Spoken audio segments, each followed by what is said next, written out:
කවුදකෝ මාව සර්විස් කරේ? අඩ කවුදද වතුර ගෙව්වේ? බලන්න. ඇතට කරන්න එපාඩෝ.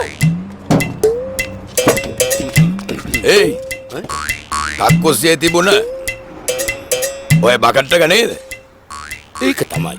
දැන් ඔය බකට් එක තියෙන උඹේ අතේනේ. ඒක තමයි. එතකොට උඹ තමයි මේක ගැහුවේ. ඒක තමයි. උඹ යාළුවෙක්ද?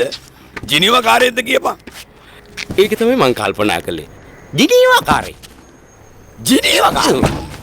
උඩ යනව නේද? ජිනීවා කියනකොට. ඒ උන් උඩනේ ඉන්නේ.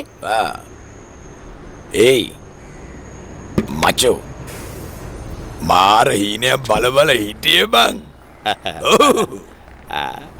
කෙල්ලෙ බැඳලා බබාලා හම්බෝයිලා බෝ මාමා කරන්න යනකොටම කවුද පරේ ගැහුවනේ කො වතුර එකක් තූ විතර. හීනෙන්ද? හීනෙන් එන්න. හැබැයි ඊට කලින් මං උඹව මාමා කෙනෙක් කරනවා හැබැයින් පුතෝ. එහෙමනම් මම තමයි වැඩිමලා. හරිද? හරි. කලබල වෙන්න එපා බන්දු අයියා. ලබන සතියේ අපි යන් කෙල්ලෙක් බලන්න. මං දන්න තැනක. ලෑස්තියන්. උඹ නාටාම්බික යෝජනාවක් කරන්ද මේ ගෙදරට ආවේ? ඉතින් ඔහෙ කවුද? ඔහෙ නගර සභාවේ ඩ්‍රයිවර් නේ උයි. නගර සභාවේ ඩ්‍රයිවර් තමා. ඉතින් ඩ්‍රයිවර් කියන්නේ හොඳ රස්සාවක් නේ. ඒ වුණාට කුණු නේද අදින්නේ? මොකද්ද කිව්වේ? නෑ නිකන් කිව්වේ. අම්මට. මං හැමදාමත් කියනවා ඔය කුණු රස්සාව අතහැරලා වෙන මොකක් හරි හොයාගන්න කියලා. මිනිහෝ මොකද්ද ඔය රස්සාවේ තියෙන වැදගත්කම? ඈ? බෙහෙත් ගන්න ආණ්ඩුවේ ඉස්පිරිතාලේ. මැරිච්චහම මලලන්නෙත් ඉස්පිරිතාලේ. හොඳයි මයි කෙල්ල දුන්නා කියමුකෝ. කෙල්ලට කණ්ඩ දෙන්නේ කොහොමද? තෝ කණ්ඩ දෙන කනින්ම තමයි කණ්ඩ දෙන්නේ. අර නිකන් පළය ගන්න මම හිඟා කාලා හරි කණ්ඩ දෙනවා. ඒ කියන්නේ ඌ හිඟන්නේ.